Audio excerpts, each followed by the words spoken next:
La mayoría de las proyecciones de cara a la Convención Constitucional se concentran en si la derecha obtendrá más de un tercio para vetar las transformaciones que pretendería la izquierda. Ese enfoque sugiere una convención inexorablemente polarizada.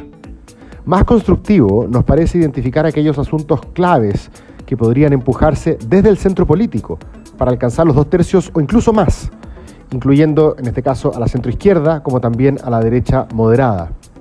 Uno de esos asuntos, creemos, es la autonomía del Banco Central. Algunos han anticipado que se opondrán a este régimen, argumentando que la política monetaria debe ser democratizada, esto es, sometida al manejo discrecional del gobierno de turno. Pero este modo de presentar el dilema es engañoso. Las constituciones de todos los países democráticos contemplan instituciones que están más o bien menos subordinadas al ciclo político de corto plazo. En lo relevante, un banco central es democrático si sus autoridades son designadas mediante un proceso transparente, si la Constitución fija sus objetivos y si debe rendir cuentas a los poderes ejecutivo y legislativo a intervalos regulares de cómo cumple esos objetivos.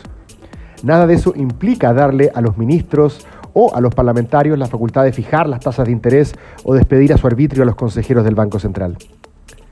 Estamos de acuerdo que este debate debe conducirse sin dogmatismo, atendiendo a la evidencia internacional. Esta muestra que los bancos centrales autónomos han sido exitosos en el control de la inflación, un mal endémico latinoamericano del siglo XX.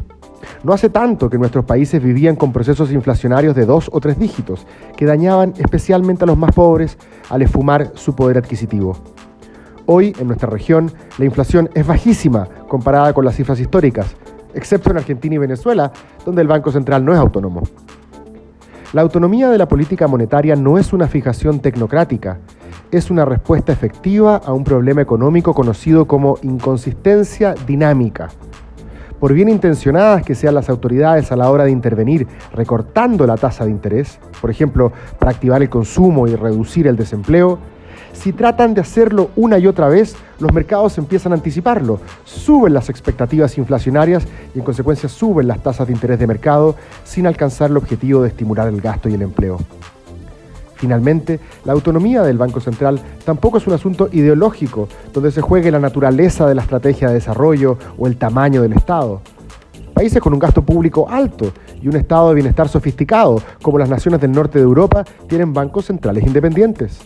Lo mismo ocurre en Canadá, Australia y Nueva Zelanda.